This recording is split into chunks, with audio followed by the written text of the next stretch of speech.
Bonjour les Gémeaux et bienvenue sur votre escale Astro Tarot, guidance de vos énergies pour la lunaison du 10 juillet au 7 août 2021.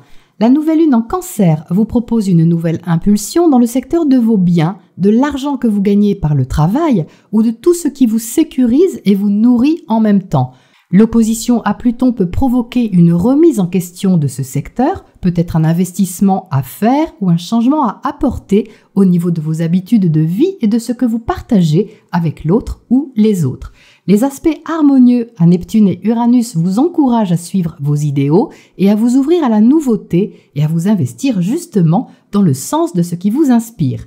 Ce mois est donc intense de par son aspect à Pluton d'une part, mais aussi parce qu'on a d'autres aspects majeurs sur cette lunaison. En effet, Vénus, planète de l'amour, des sentiments et des valeurs, est conjointe à Mars, planète de l'action, et tous les deux se trouvent en Lion. Alors Vénus et Mars, ce sont symboliquement les amoureux du zodiaque, ça fait donc des étincelles et apporte de la passion au niveau de vos échanges, de votre capacité à créer et à exprimer vos talents et vos sentiments. Magnifique, me direz-vous. Ce à quoi je vous répondrai oui. Toutefois, cette puissante conjonction n'est pas isolée pour aimer ou créer dans son coin et doit composer avec d'autres énergies. En face, il y a Saturne qui représente les règles, la structure, la discipline. L'étincelle, le désir ou l'envie que vous ressentez va donc être en quelque sorte soumise à un cadre, qu'il soit extérieur à vous, sous la forme d'une personne, d'une structure, ou qu'il soit intérieur. Car en vous, il peut y avoir aussi une limitation que vous vous imposez ou un besoin peut-être de contrôler les choses, que ce besoin soit conscient ou pas. Donc le point de rencontre sera à trouver entre ces énergies qui se font face afin de structurer et canaliser cette énergie sans trop la restreindre.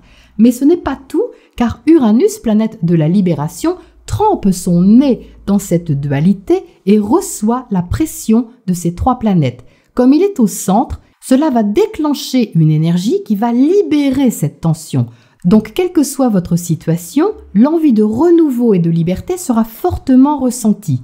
Si c'est extériorisé, cela ne fera que refléter ce que vous pouvez vous autoriser intérieurement ou pas. Une énergie très forte pendant la première partie du cycle qui va apporter un besoin impérieux de s'affirmer librement. Ensuite, la pleine lune du 24 juillet dans l'axe Lion-Verseau viendra éclairer ce besoin d'affirmation et de libération. Le soleil sera en domicile en Lion, vous donnant confiance et courage pour exprimer vos idées, et la lune en face, en sandwich entre Saturne et Pluton, semblera vous dire que pour faire évoluer ce que vous désirez, les responsabilités seront à prendre en compte ainsi que les changements nécessaires. Si vous en aviez déjà conscience, ce sera encore plus clair donc à la fin du mois de juillet. Vous aurez peut-être envie de vous pencher sur les détails avec Vénus qui fera à ce moment son entrée en Vierge et vous rendra aussi plus prudent au niveau de vos engagements, relations et finances. Mais Jupiter, opposé à cette Vénus, vous enverra un dernier clin d'œil encourageant envers vos idéaux avant de rétrograder en Verseau. Mercure, planète de la communication et de la réflexion, favorisera quant à lui les réflexions pratiques, mais tout de même bien reliées à un besoin de confort, qu'il soit matériel, familial ou émotionnel. Il y aura, on va dire, des choses à régler avec l'autre, mais aussi en vous. Le 29 juillet, alors que Jupiter, planète de l'expansion, retournera en Verseau pour vous encourager à vous libérer davantage, mais aussi à ouvrir vos horizons plus officiellement, Mars lui formera une opposition, ce qui pourrait déclencher une action motivante autour de cette date.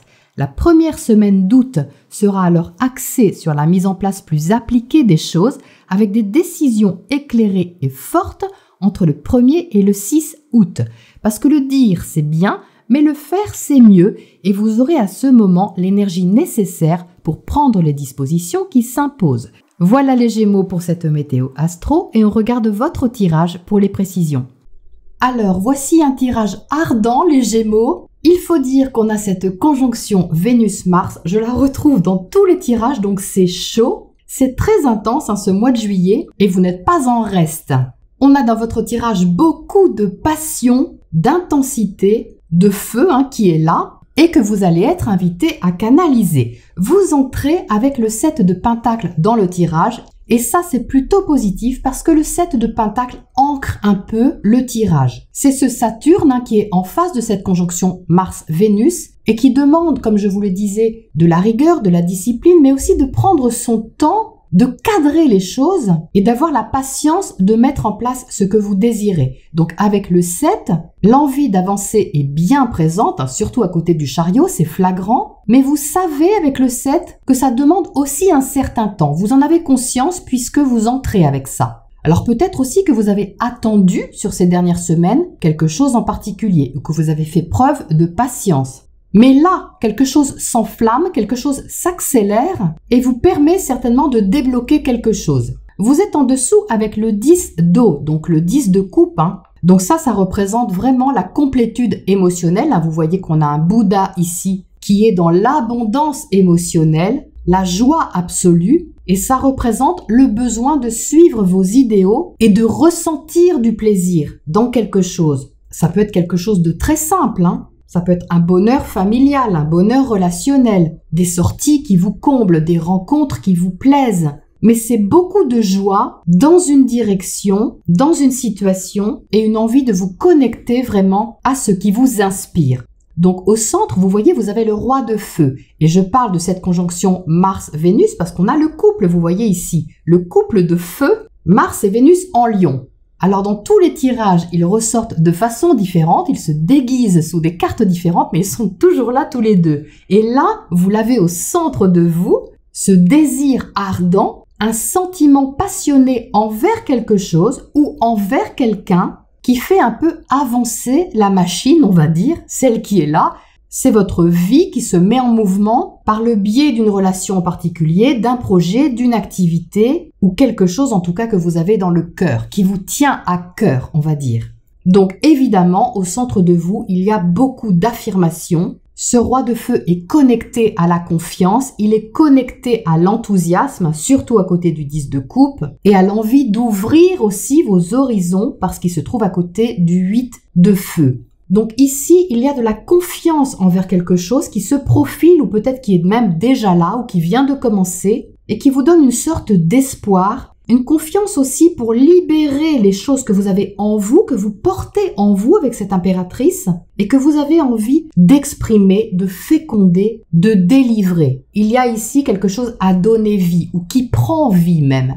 Donc ça, c'est plutôt magnifique. Vous avez ici la carte de la justice, donc on retrouve cet équilibre à trouver parce qu'il y a de fortes oppositions sur cette lunaison que j'ai expliqué en intro, mais ça parle aussi de choses à régler. Il faut dire que Jupiter va rétrograder en Verseau dans votre secteur 9. Le secteur 9, c'est le secteur des formations, de tout ce qui ouvre vos frontières, que ce soit au niveau spirituel, que ce soit au niveau professionnel ou au niveau personnel, parce que ça peut aussi symboliser des actions juridiques, légales, tout ce qui permet d'officialiser quelque chose à l'extérieur, mais aussi en vous, bien sûr. Et là, vous voyez, la justice ressort comme si vous aviez quelque chose à équilibrer, mais aussi à reconnaître. Donc, ça peut être un engagement de vous envers un projet ou un engagement de vous envers quelqu'un, quel que soit ce quelqu'un. Mais le besoin ici d'indépendance reste fort. Le feu est une énergie indépendante. Le 9 de Pentacle ici est une énergie indépendante. Donc on n'est pas dans de la fusion, si vous voulez, où on se perd dans la relation, où on ne sait plus qui on est parce qu'on se confond dans l'autre. C'est pas ça avec la justice. On est ici dans un respect des valeurs de chacun, un fort désir identitaire, je dirais, et de garder aussi son empreinte personnelle. L'impératrice ici, c'est votre potentiel créatif, c'est votre potentiel expressif qui est relié également à la générosité. Il y a beaucoup de générosité en vous sur ce cycle lunaire, les Gémeaux, que ce soit par de l'amour que vous avez à délivrer ou par des choses que vous avez à exprimer, artistiques, créatives ou autres. Mais il y a beaucoup de passion, beaucoup de potentiel et de chaleur. Il y a beaucoup de chaleur dans ce tirage. C'est assez fortement ressenti. Donc l'impératrice à côté de la reine de feu, c'est tout à fait complémentaire, puisque la reine de feu est reliée elle aussi à l'affirmation de soi, au fait d'assumer sa personnalité, ses talents, d'assumer aussi les sentiments. Donc on a toute une richesse, je vais dire, qui est très intérieure, qui n'est pas forcément matérielle ou financière, mais qui est très intérieure, très émotionnelle, comme un cadeau que vous avez à donner, mais que vous avez aussi à vous donner, les Gémeaux. Toutefois, c'est relativement tourné vers l'extérieur tout de même, hein, parce que le 8 de feu, c'est le contact, c'est les échanges, c'est le besoin de se relier, d'échanger avec les autres, de se passionner peut-être pour des mêmes choses, un but commun, ou d'entrer en contact avec des personnes qui vous font avancer, qui vous donnent envie d'avancer, tout en respectant qui vous êtes. Hein, parce qu'ici, avec le 9 de Pentacle, on est dans l'autonomie, on est dans le fait d'assumer ce que vous êtes profondément et d'avancer justement avec ça.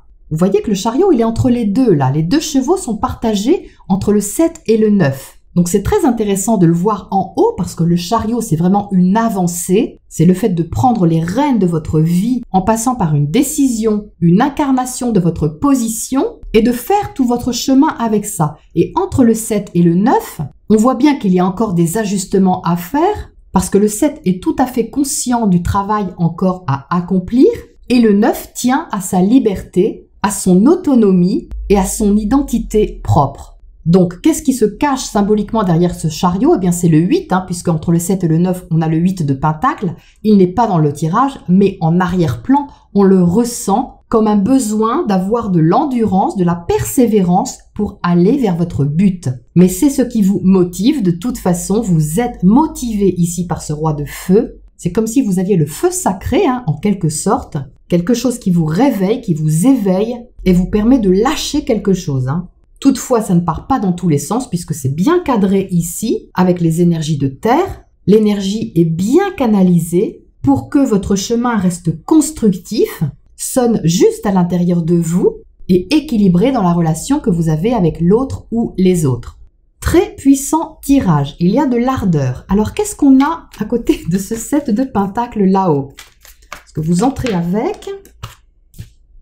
Ah, on a la justice encore. Donc, il y a bien quelque chose à régler, les Gémeaux. Vous voyez qu'elle ressort 2 fois. Il peut y avoir en même temps avec la justice une forme d'hésitation. Hein, c'est toujours aussi la mission de l'opposition. C'est-à-dire que vous pouvez vous placer d'un côté et puis de l'autre et passer quelquefois de l'un à l'autre pour peser le pour et le contre. Mais la justice parle quand même de juste milieu. De trouver le point de rencontre là où vous êtes bien, là où vous êtes dans votre cœur et dans votre créativité, dans votre richesse intérieure pour respecter vos besoins, votre potentiel, vos talents, vos qualités, mais ne pas vous fermer non plus à ce que vous pouvez rencontrer en face. Donc vous allez avoir à cœur ici d'être en relation, ça c'est très clair, en faisant attention à ce qui sonne juste en vous. Mais bon, je ne suis pas inquiète, hein, parce qu'avec le roi et la reine de feu, on est quand même ici dans une complémentarité qui est parfaite, hein, puisque c'est le couple. Donc si ça demande ajustement ou même réglage, vous allez avoir parfaitement conscience de ce que vous mettez dans la balance, justement ou pas. Donc il y a au cœur d'une relation ou d'un partenariat un grand besoin d'autonomie et de liberté. Qu'est-ce qu'on a d'autre sur ce chariot là-haut, entre le chariot et le 9 de Pentacle? Hop là, l'as d'épée, parfait. Donc ça, vous voyez, ce sont des décisions qui sont franches. Ça rejoint un peu la justice, hein. Quelque chose est acté ou peut être acté, déclaré, décidé, exprimé, tranché. C'est clair et net, hein. Là, il n'y a plus de tergiversation. On est sorti de la rétrogradation de Mercure qui a pu vous travailler un peu parce que c'est votre planète maîtresse. Mais là, vous y voyez beaucoup plus clair au sujet de quelque chose en particulier, en tout cas, et les décisions que vous prenez ou ce que vous exprimez correspond vraiment à quelque chose qui sonne juste pour vous. Parce que là, on n'y va pas par 4 chemins, les Gémeaux, hein, c'est direct. Alors, qu'est-ce qu'on a d'autre à côté de ce 8 de feu dans le secteur relationnel? Des contacts, des communications, des échanges passionnés.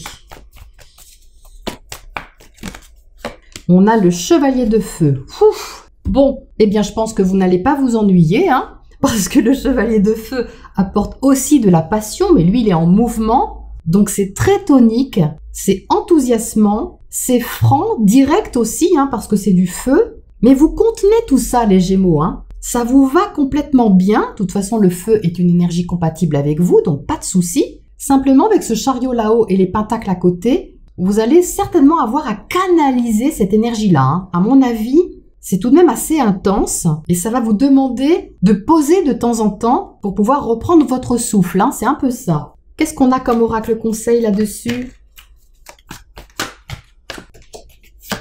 Le feu, non mais je rêve. Qu'est-ce que c'est que toute cette passion, les Gémeaux? Qu'est-ce que vous allez faire avec tout ce feu en vous? Alors, la carte conseil du feu parle évidemment de passion, mais en conseil ici, elle vous demande justement de canaliser ça. C'est exactement ce que je disais tout de suite, c'est-à-dire de bien faire la différence entre le feu qui vous chauffe et le feu qui vous consume. Parce que là, c'est vraiment très intense et ça demande justement à être canalisé et bien équilibré. Heureusement qu'il y a la justice 2 fois parce que ça tempère tout de même un peu la fougue qui est là et qui pourrait vous brûler les ailes si c'était mal canalisé. Donc ça parle également de purification, ça c'est l'opposition à Pluton. Ça parle de réconciliation surtout avec ce qui vous anime, ce qui vous fait vibrer, ce qui vous met en joie, pour vous reconnecter quelque part à ce feu intérieur si quelque chose en vous était refroidi sur les dernières semaines ou les derniers mois. Donc c'est un tirage très chaud, rempli de passion et d'intensité. À vous d'en faire bon usage les Gémeaux. Voilà pour ce cycle lunaire et je vous retrouve bientôt pour la prochaine escale.